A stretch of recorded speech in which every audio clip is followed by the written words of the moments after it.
പ്രിയപ്പെട്ട കുട്ടികളെ, നിങ്ങൾക്കെല്ലാവർക്കും വീണ്ടും സ്വാഗതം. നിങ്ങളുടെ +1 ഇംഗ്ലീഷ് ഇമ്പ്രൂവ്മെൻറ്റ് പരീക്ഷ എളുപ്പമായിരുന്നില്ലേ? അപ്പം നമ്മൾ ഈ ചാനലിലൂടെ നമ്മൾ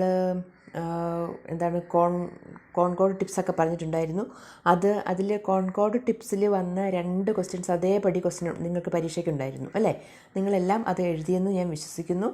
അപ്പോൾ അതുപോലെയുള്ള ഇമ്പോർട്ടൻ്റ് ആയിട്ടുള്ള ക്വസ്റ്റ്യൻസും ടിപ്സും ഒക്കെയാണ് നമ്മൾ വീണ്ടും ഇതിൽ പറയുന്നത്. ഇനി നിങ്ങൾക്ക് ഗവൺമെൻറ് ഇപ്പോൾ പറഞ്ഞിരിക്കുന്ന ഫോക്കസ് ഏരിയ നിങ്ങളുടെ ടീച്ചേഴ്സ് ഇന്നലെ നിങ്ങളോട് പറഞ്ഞു കാണും. ക്ലാസ് തുടങ്ങിയല്ലോ, എല്ലാവരും ഹാപ്പി ആയില്ലേ? കൂട്ടുകാരെയൊക്കെ കണ്ട് സംസാരിച്ച് അധികം നിങ്ങൾ മിങ്കിൾ ചെയ്തില്ലെങ്കിലും എല്ലാവരെയും കണ്ടപ്പോൾ ഒരു മനസ്സൊന്ന് തുറന്ന് അല്ലേ, സന്തോഷമായില്ലേ? അപ്പം നമുക്ക് ഫോക്കസ് ഏരിയ എന്താണെന്ന് നോക്കാം. ഫോക്കസ് ഏരിയ എന്ന് പറഞ്ഞാൽ നിങ്ങൾ കൂടുതലായിട്ട് നിങ്ങൾക്ക് എത്ര യൂണിറ്റ് ഉണ്ട്? ആ ടോട്ടൽ 5 യൂണിറ്റിൽ നിങ്ങൾ ഫോക്കസ് ചെയ്യേണ്ടതായിട്ടുള്ള കുറച്ച് ലെസൺസാണ് ഇപ്പോൾ ടീച്ചേഴ്സ് എക്സാമിന് വേണ്ടി നിങ്ങളോട് പഠിക്കാൻ പറഞ്ഞിരിക്കുന്നത്. അപ്പോൾ അതിൽ നിന്ന് ഇപ്പം അത് എന്താണെന്ന് വെച്ചാൽ ഫുൾ ലെസൺസ് ഇല്ലെങ്കിൽ തന്നെ ആ ഫുൾ ലെസൺസിലും കവർ ചെയ്യപ്പെടേണ്ടതായിട്ടുള്ള ഗ്രാമർ പോർഷൻസും മറ്റേ റൈറ്റിംഗ് സെക്ഷനൊക്കെ ഒന്ന് കവർ ചെയ്ത് പോകാൻ വേണ്ടിയിട്ടാണ് ഈ ഫോക്കസ് ഏരിയ. അപ്പോൾ അതിൽ തന്നെ നിങ്ങൾ കൂടുതൽ കോൺസെൻട്രേറ്റ് ചെയ്തേണ്ട ഒരു കുറച്ച് യൂണിറ്റ്സാണ് നിങ്ങൾക്കിപ്പോൾ ഇവിടെ പറഞ്ഞു തരുന്നത്. അത് ഏതൊക്കെയാണെന്ന് നമുക്ക് നോക്കാം.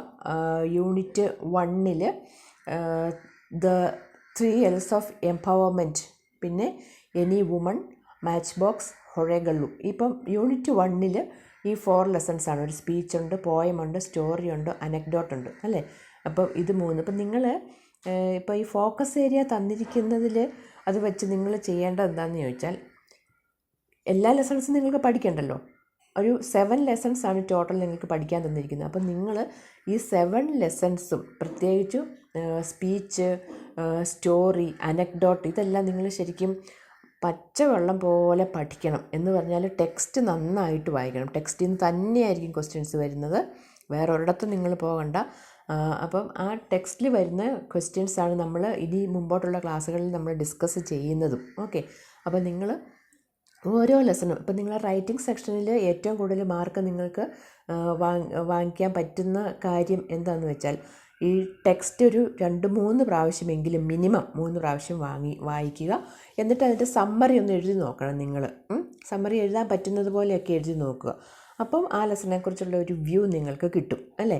അപ്പോൾ അതിൽ നിന്ന് വെച്ച് പിന്നെ നിങ്ങൾ ചെയ്യേണ്ടത് അതിനകത്ത് കാണുന്ന വൊക്കാബുലറി, അതായത് ന്യൂ വേർഡ്സൊക്കെ നിങ്ങൾ എഴുതി പഠിക്കുക തന്നെ വേണം. ഒരു എഴുതി പഠിക്കുക എന്ന് പറഞ്ഞാൽ പണ്ട് എഴുതുന്ന പോലെ 10-15 പ്രാവശ്യം ഒന്നും എഴുതേണ്ട. ഒരു ഒറ്റ പ്രാവശ്യം നിങ്ങളൊരു പുതിയ വേർഡ് കണ്ടെങ്കിൽ, ഇപ്പോൾ എംപവർമെൻറ്റ് എന്നുള്ളൊരു വേർഡ് പുതിയതാണെന്ന് വയ്ക്കുക, അപ്പോൾ ആ വാക്ക് ഒറ്റയൊരു പ്രാവശ്യം എഴുതുക. അപ്പോൾ പിന്നെ നിങ്ങളത് മറന്നു പോകത്തില്ല. ഓക്കെ, അപ്പോൾ ഇനിയും അടുത്ത ലെസൺസ് ഏതൊക്കെയാണെന്ന് നോക്കാം. First unit. ഇനി അടുത്ത സെക്കൻഡ് യൂണിറ്റിൽ the hour of truth 1 act play ആണ്.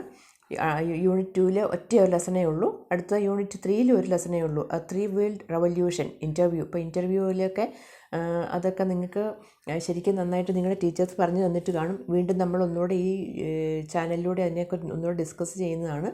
അപ്പോൾ അതിൻ്റെ ടിപ്സ്, എങ്ങനെയൊക്കെയാണ് ഇൻ്റർവ്യൂ ചെയ്യേണ്ടത്, എഴുതേണ്ടത്, അപ്പം അതൊക്കെ നമ്മൾ വീണ്ടും പറഞ്ഞു തരും. പിന്നെ യൂണിറ്റ് 4 റൈസ് എന്ന പോയം അപ്രീസിയേഷനൊക്കെ എഴുതുക നന്നായിട്ട്.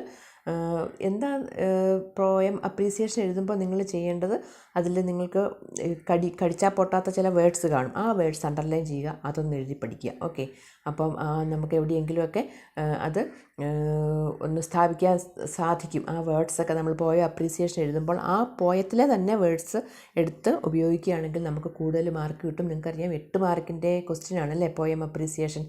ഓക്കെ, ഇനി നോക്കി ഇവിടെ പ്രിപ്പയർ എ സ്പീച്ച് നമ്മൾ പ്രിപ്പയർ ചെയ്യുമ്പോൾ നിങ്ങൾക്ക് മസ്റ്റ് ഷുവറായിട്ടും വരുന്ന ക്വസ്റ്റ്യനാണ് സ്പീച്ച് അല്ലേ?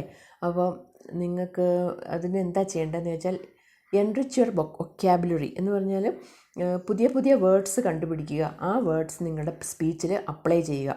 പിന്നെ ചെറിയ സെൻറ്റൻസസ് ഉപയോഗിക്കുക. ബ്യൂട്ടിഫുൾ സെൻറ്റൻസ്, ചെറിയ ബ്യൂട്ടിഫുൾ, സ്മോൾ ഈസ് ബ്യൂട്ടിഫുൾ ആണല്ലോ അല്ലേ? അപ്പോൾ ചെറിയ ബ്യൂട്ടിഫുൾ സെൻറ്റൻസ് ഉപയോഗിക്കുക. പിന്നെ മാറി ചിന്തിക്കുക എന്ന് പറഞ്ഞാൽ എന്താ, ഇപ്പം നമ്മൾ എല്ലാവരും സ്പീച്ച് എഴുതുമ്പോൾ നമ്മൾ ടുഡേ അല്ലെങ്കിൽ സ്പീച്ച് പറയുമ്പോൾ today I am going to talk about എന്നൊക്കെ പറഞ്ഞ് നമ്മൾ എഴുതും.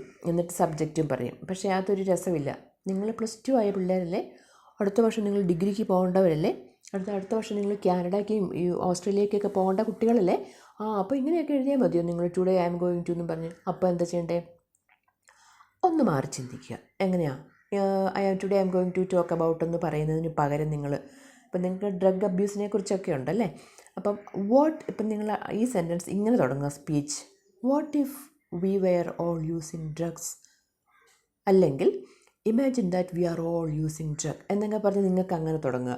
അപ്പോൾ അങ്ങനെ ഈ ക്വസ്റ്റ്യൻ എക്സാമിനർ പരീക്ഷയ്ക്ക് നിങ്ങൾക്ക് മാർക്ക് ഇടുന്ന teacher what if we were all using drugs എന്ന് കാണുമ്പോൾ ടീച്ചറിന് സ്വാഭാവികമായിട്ടും ഇതിൻ്റെ ബാക്കി എന്താണ് ഈ കുട്ടി എഴുതിയിരിക്കുന്നതെന്ന് അറിയാനുള്ള ഭയങ്കര ഒരു ഇത് കാണും. കാരണം എന്താണെന്നറിയാമോ, ഈ today I am going to talk about എന്ന് പറഞ്ഞ് നിങ്ങൾ എഴുതുമ്പോൾ ടീച്ചറിനറിയാം ബാക്കി ഇത് തന്നെയായിരിക്കും, ഇങ്ങനെയായിരിക്കും വരുന്നത്. പക്ഷേ ഇങ്ങനെയൊരു സെൻറ്റൻസ് നിങ്ങൾ മാറി സ്റ്റാർട്ട് ചെയ്യുമ്പോൾ അത് മുഴുവൻ ഒന്ന് വായിച്ചു നോക്കാനുള്ള ഒരു മെൻറ്റാലിറ്റി ആ ടീച്ചറിന് ഓട്ടോമാറ്റിക്കലി വരും. അപ്പം എന്തു ചെയ്യും? ഓട്ടോമാറ്റിക്കലി നിങ്ങളുടെ ഫുൾ മാർക്ക് അവിടെ വീഴും. അപ്പം പിന്നെ നിങ്ങൾ ചെയ്യേണ്ടത് വേർഡ്സ്, വൊക്കാബുലറി നിങ്ങൾ തീർച്ചയായിട്ടും ഒരു 10-15 വാക്കുകളെങ്കിലും പഠിച്ചു വയ്ക്കുക. അപ്പോൾ ഇതൊക്കെ ഞാൻ കുറച്ച് നല്ല വേർഡ്സൊക്കെ ഞാൻ നിങ്ങൾക്ക് പറഞ്ഞു തരാം ഈ ചാനലിലൂടെ. അപ്പം നിങ്ങൾ അതൊക്കെ ഒന്ന് മനസ്സിൽ വയ്ക്കുക. അപ്പം ഈ സ്പീച്ച് എഴുതേണ്ടത് എങ്ങനെയാണെന്ന് മനസ്സിലായില്ലേ നിങ്ങൾക്ക്? ഇനി അടുത്തത് എന്താണ്? പോയം അപ്രീസിയേഷൻ ഉണ്ട്. പോയം അപ്രീസിയേഷന് 8 മാർക്കുണ്ട്.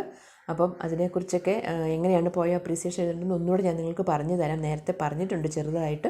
അപ്പോൾ ഇത് ഒന്നുകൂടി പറഞ്ഞു തരും.